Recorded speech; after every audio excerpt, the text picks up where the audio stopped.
Bonjour à toutes et à tous. Tout d'abord, je vous souhaite une très belle année 2020, que cette année soit celle de l'écologie, de la préservation de notre planète et de la mer.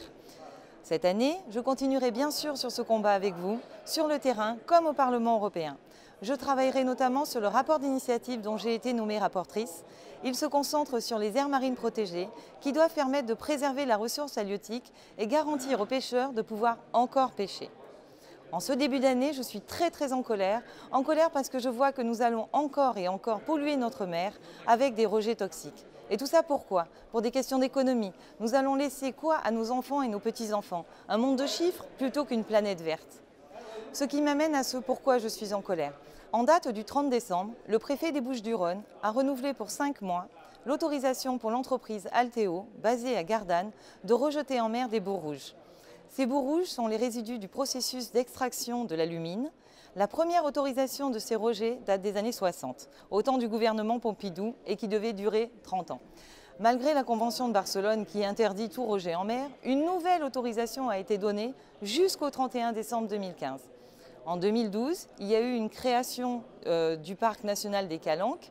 On a créé une aire marine protégée pour pouvoir préserver les fonds marins et la biodiversité. Mais pourquoi créer des aires marines protégées si c'est pour autoriser dans le même temps les rejets de déchets toxiques? Ça n'a aucun sens, c'est juste hallucinant.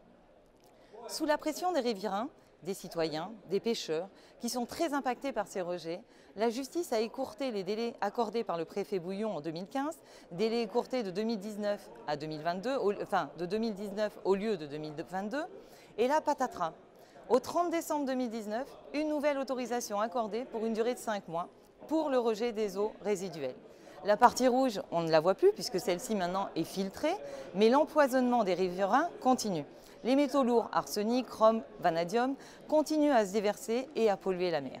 Ça n'a aucun sens de prolonger cette autorisation, sachant que pour Alteo est en procédure de redressement judiciaire.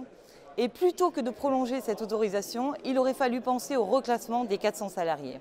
Le dossier Alteo recoupe plusieurs des problématiques sur lesquelles je travaille au Parlement européen. La protection du milieu marin et la défense de la pêche artisanale bien sûr, mais aussi la question de la transition juste. C'est-à-dire comment nous pouvons assurer que la transition écologique nécessaire ne se fait pas au détriment des salariés et des plus précaires. Je continuerai donc à me battre sur ces sujets au Parlement européen comme dans notre région avec des acteurs locaux et ma collègue Michèle Rivasi. Partagez cette vidéo et suivez mes comptes sur les réseaux sociaux pour en savoir plus. Bonne journée.